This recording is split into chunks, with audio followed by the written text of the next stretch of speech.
Hello guys, welcome to my channel maths radiation. Hello students, आज के video में हम नया टॉपिक स्टार्ट करने वाले हैं, that is the product of the vector.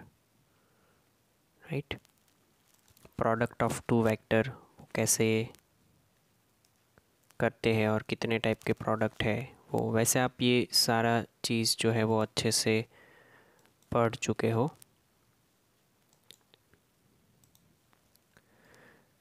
एक ही मिनट में यहाँ पे थोड़ा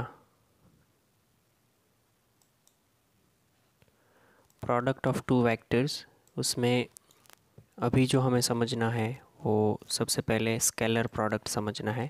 राइट, इसमें दो प्रोडक्ट है वैसे, vector product and scalar product. तो सबसे पहले जो समझना है हमें वो है स्केलर प्रोडक्ट। राइट, बहुत ही सिंपल है कि अगर वेक्टर ए, इसको हम डॉट प्रोडक्ट भी बोलते हैं, ये भी याद रखना है, dot product.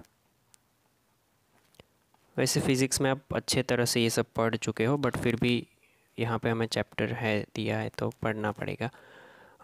Vector A dot B जो है वो डिफ़ाइन किया जाता है कि magnitude of A magnitude of B into cos theta, where theta is the angle between vector A and B. मतलब कि कुछ ऐसा फिगर है, मान लो कि वेक्टर ए इधर है, वेक्टर बी इधर है, दोनों के बीच में एंगल थीटा दिया है, तो इधर से आपको मिल जाएगा ये डॉट प्रोडक्ट। तो समझ लो कि डॉट प्रोडक्ट की जो डेफिनेशन है वो यहाँ पे आ गई। राइट, अब इसके थोड़े ऑब्जर्वेशंस है, उसके रिमार्क्स है, वो समझने हैं हमें। उससे पहले ये समझ लो शायद आपको थीटा पूछा हो, तो आप यहाँ से ये निकाल सकते हो, cos theta is equal to vector A into vector B upon ये। राइट, और सिमिलरली आप ये भी कर सकते हो, अगर थीटा पूछा है तो मतलब कि cos inverse vector A into vector B upon modulus of A into modulus of B. बराबर, तो ये यहाँ से आपको ये थीटा मिल जाएगा, और थीटा जो है जनरली डायरेक्शन नॉट डिनोट करता है, दिस शोज़ द डायरेक्शन। ठीक है, आपको ये डायरेक्शन दिखाएगा। ओके फाइन, चलो अब इसके थोड़े बहुत रिमार्क है वो हमें समझने हैं।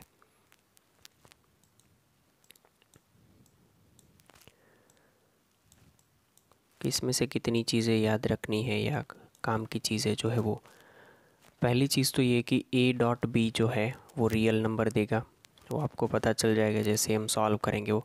Late A and B two non zero vectors, then अगर ए और बी नॉन ज़ीरो है और वेक्टर ए और वेक्टर बी का डॉट प्रोडक्ट ज़ीरो हो रहा है, तो ये तभी पॉसिबल है जब A and B are perpendicular to each other, क्योंकि परपेंडिकुलर होने पर थीटा की वैल्यू 90 होती है। और हमारे पास फॉर्मूला है वेक्टर ए का मॉड्यूलस वेक्टर बी का modulus into cos theta, where cos 90 हमें यूज़ करना पड़ेगा जिसकी वैल्यू ज़ीरो होती है। ये दोनों की वैल्यू तो ज़ीरो है नहीं, बट इससे मल्टीप्लाई होने पर ओवरऑल आंसर ज़ीरो हो जाएगा। ठीक है, तो ये मतलब निकालना कि जब दो नॉन ज़ीरो वेक्टर दिए हो और उसका प्रोडक्ट आपको ज़ीरो मिले, दिखाया जाए ज़ीरो, तो उसका मतलब है कि वो दोनों परपेंडिकुलर है। थीटा अगर ज़ीरो है तो इसका मतलब ये होगा कि इन दोनों का जो प्रोडक्ट है, डॉट प्रोडक्ट, दोनों के मॉड्यूलस मतलब मैग्नीट्यूड का सिंपल प्रोडक्ट हो जाएगा।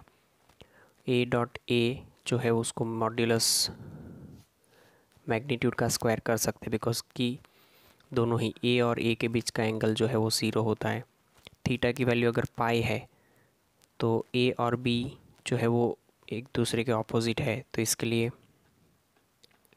ए डॉट बी का जो डॉट प्रोडक्ट है minus of A into B हो जाएगा, because cos pi is -1।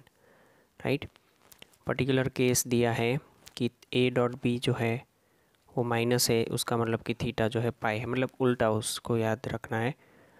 In the view of observation 2 and 3, ये 2 और 3 के बारे में पूछा है कि म्यूचुअली परपेंडिकुलर यूनिट वेक्टर्स आई जे और के जो है तीनों म्यूचुअली परपेंडिकुलर है एक दूसरे के।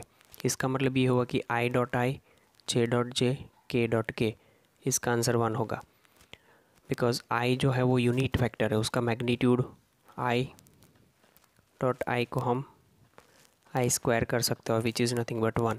ये आई कॉम्प्लेक्स नंबर वाला नहीं है, बराबर।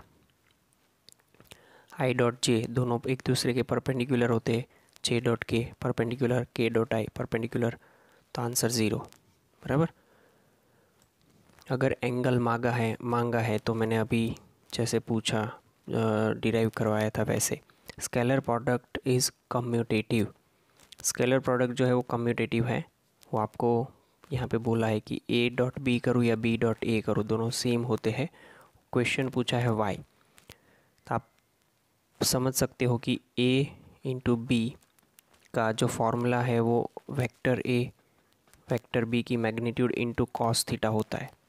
अब अगर बी डॉट ए करूँ तो फॉर्मूला में कोई ज़्यादा फ़र्क नहीं पड़ने वाला, कॉस थीटा, बराबर, तो सेम ही आएगा। तो ये जो है वो पूरा स्केलर प्रोडक्ट हो गया दो वेक्टर का, राइट। अब इसके बाद वाला जो टॉपिक है वो भी बहुत ही अच्छा है, समझना है आपको। Projection of a vector on a line. Projection का मतलब है कि कोई वेक्टर है उसका शेडो कोई लाइन पे आता है कि हाँ, तो वो कैसे फाइंड करना है। इसके लिए मैं आपको 3-4 फिगर दिखाता हूँ, वो आपको समझनी है। ये सारी नोट्स जो है वो आपको अच्छे से तैयार करनी है,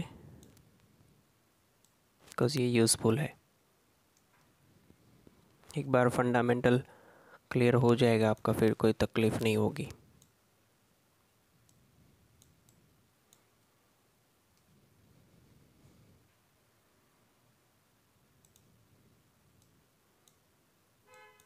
देखो, अब इसको ये 4 जो फिगर दी है आपको, चारों फिगर को ऑब्ज़र्व करने से पहले एक पहली फिगर समझ लेते हैं कि यहाँ पे हमें ये वेक्टर ए दिया है, राइट। उसका जो शेडो है वो यहाँ पे लाइन एल पे आ रहा है, दैट इज़ वेक्टर पी।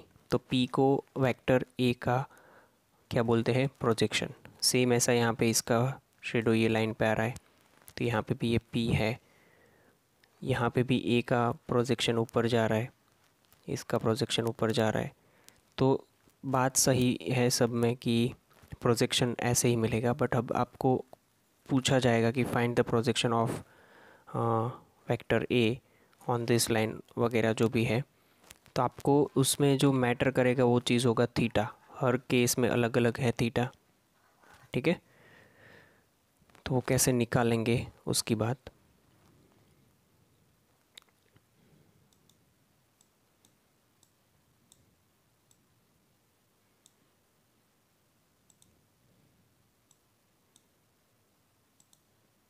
देखो, ऑब्जर्वेशन इसके ये समझने की, if a P is a unit vector along the line L, then the projection of A on the line L is given by, ऐसे करके आपको यहाँ पे जो लिखा है वो समझना पड़ेगा। अभी इन्होंने क्या बोला है वो समझो कि अगर जो पी कैप है, पी कैप वो एल लाइन के अलोंग, ये एल लाइन के अलोंग, ये एल लाइन के अलोंग यूनिट वेक्टर है ये पी कैप, तो ए का वेक्टर ए का जो प्रोजेक्शन होगा ऑन लाइन एल वो कैसे दिया जाएगा, vector A into P cap. तो इसको ऐसे लिख सकते हैं, vector A into P vector upon magnitude vector A, right. अब ये बोला है कि वेक्टर ए का वेक्टर बी पे प्रोजेक्शन मतलब बताओ, तो ये सिंपल है ना, vector A into B cap which is nothing but vector A into vector B upon magnitude vector B, बराबर। इसको ऐसे भी लिख सकते हैं कि 1 upon magnitude vector B, A vector into B dot A dot B, और ए डॉट बी तो अभी हमने आगे सीखा ही है। थीटा इज इक्वल टू 0 है तो projection of A B will be A B itself. Theta pi है तो A B will be B A. ये याद रखना कि वेक्टर ए का वेक्टर दूसरे वेक्टर पे अगर उन्होंने प्रोजेक्शन मांगा है और उसके बीच का एंगल 0 है तो वेक्टर ए ही हो जाएगा। और पाई है तो ए का जो है माइनस ए हो जाएगा, बराबर। थीटा पाई बाई 2 है और 3 पाई बाई 2 है, तो projection of the vector A B will be zero, because जो भी लाइन सीधी ऐसी होगी वर्टिकल, उसका कोई प्रोजेक्शन ऐसे यहाँ पे नहीं मिल सकता, बराबर। तो वो ज़ीरो हो जाएगा पाई बाई 2 में, वो आपको एक याद रखना है। चलो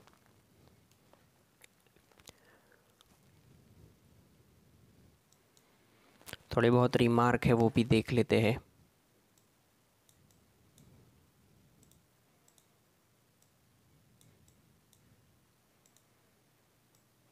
If alpha, beta and gamma are the direction angle of vector A, A1i, A2j and A3k, then its direction cosines, आपको direction cosines बताए थे मैंने कैसे फाइंड करते हैं वो, तो वो पता है कि cos अल्फ़ा वो कैसे मिलेगा आपको, A1 अपॉन ये A मैग्नीट्यूड ऑफ A, फिर ऐसे A2 upon magnitude A, A3 upon magnitude A, यहाँ पे I अपॉन आप ये जो मैग्नीट्यूड आई करते हो वो आपको यही मिलेगा, बराबर।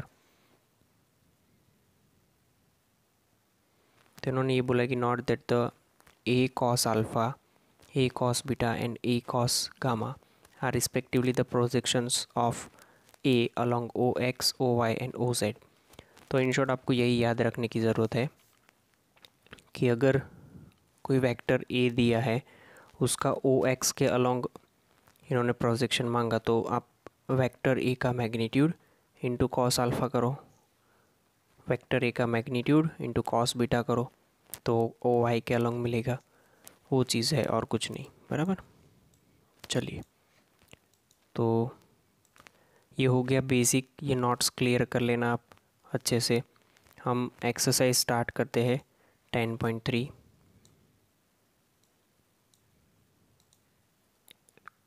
थोड़े बहुत क्वेश्चन करेंगे तो ज़्यादा समझ आएगा कि इसमें करना क्या है।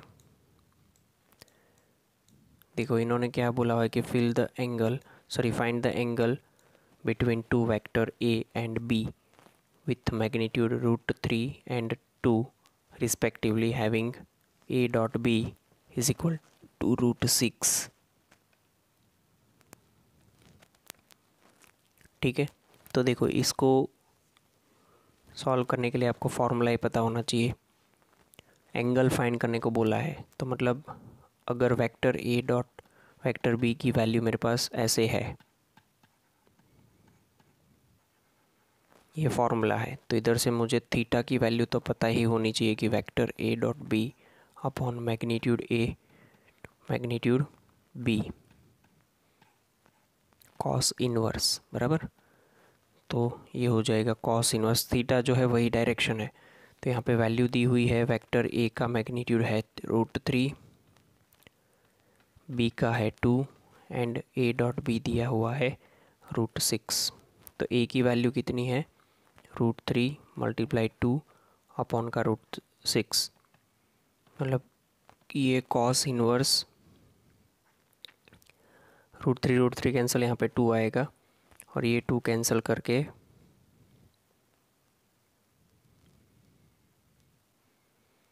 अच्छा कुछ गलत किया है हमने, उल्टा लिख दिया ना।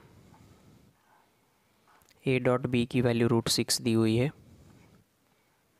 अपॉन ये √3 मल्टीप्लाई 2, यहाँ से कट करके ये √2, ये कट करके नीचे √2, मतलब कि 1/√2 विच इज़ नथिंग बट π/4। ठीक है, तो ये इसमें एंगल हो जाएगा π/4।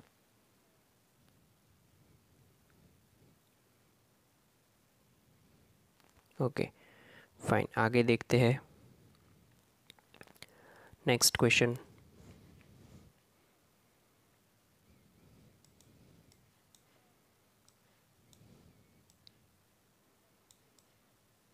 फाइंड द एंगल बिटवीन करके दिया है वेक्टर, तो हम समझ लेते हैं कि हमारा वेक्टर ए जो है वो है I cap -2j cap +3k cap. तो यहाँ से वेक्टर ए का मैग्नीट्यूड क्या मिल जाएगा, 1 + 4 + 9, मतलब कि √14। सिमिलरली मान लो कि ये वेक्टर बी है, 3i cap minus 2j cap plus k cap. तो ये भी अगेन मैग्नीट्यूड b क्या मिल जाएगा हमें, 9 + 4 + 1 अगेन √14। अब जो काम की चीज़ है वो समझो, आपको a.b फाइंड करना पड़ेगा पहले। तो a.b मतलब कि i cap minus 2j cap plus 3k cap into 3i cap 2j cap plus k cap बराबर। तो ये i इंटू 3i, तो ये 3i square which is nothing but i.i जो है वो 1 हो जाता है, आपको ये पता होना चाहिए बराबर। फिर i का j के साथ करो तो 0, i का k के साथ करो तो वो भी 0। तो अल्टीमेटली मैं सीधा यहाँ पे लिखूँ तो ये i मल्टीप्लाई मतलब ये 3, फिर 2 का i के साथ 0 हो जाएगा, यहाँ पे आएगा 2 + 2 ये 4 हो जाएगा, j का 1 होता है तो -2 - 2 4, फिर ये 0 हो जाएगा। वैसे ही k का सिर्फ इधर ही आएगा +3, मतलब कि ये जो आंसर है a.b वो आपको 10 मिलेगा, right. Always remember i cap dot i cap is equal to 1 is equal to j cap dot j cap is equal to k cap dot k cap बराबर। ओके चलो, तो ये a.b is equal to modulus a modulus b cos theta. अब आपके पास सारी value है, a.b की value 10 है, इसकी वैल्यू √14 है, √14 है इंटू कॉस थीटा। तो 10/14 is equal to cos theta, मतलब कि theta is equal to cos inverse 5/7। ये जो है वो एंगल हो जाएगा बराबर। ये फाइंड करने की ज़रूरत नहीं है, बस आप इतना याद रख लो वो काफ़ी है।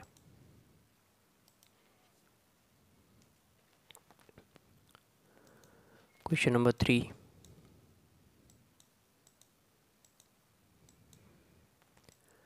ये पूछा है कि find the projection of vector this on vector this. मतलब मान लो कि वेक्टर ए जो है वो आपका I cap minus J cap है और वेक्टर बी जो है वो आपका I cap plus J cap है। तो प्रोजेक्शन ऑफ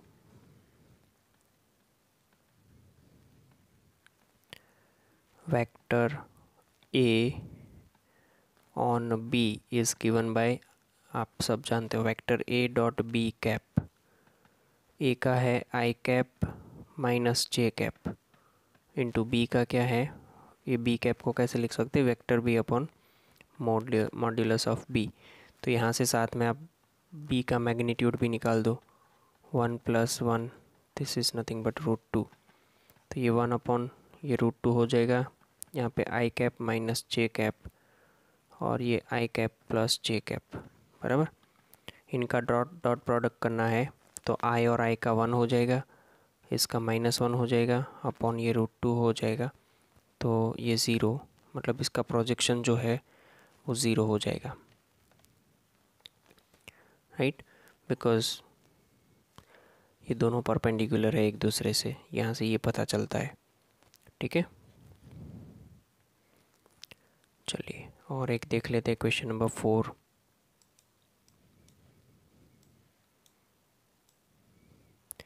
क्वेश्चन नंबर 4 जो है वो आपको होमवर्क में दे रहा हूँ मैं, वो आप खुद से कर लेना बराबर, हो जाएगा आपसे।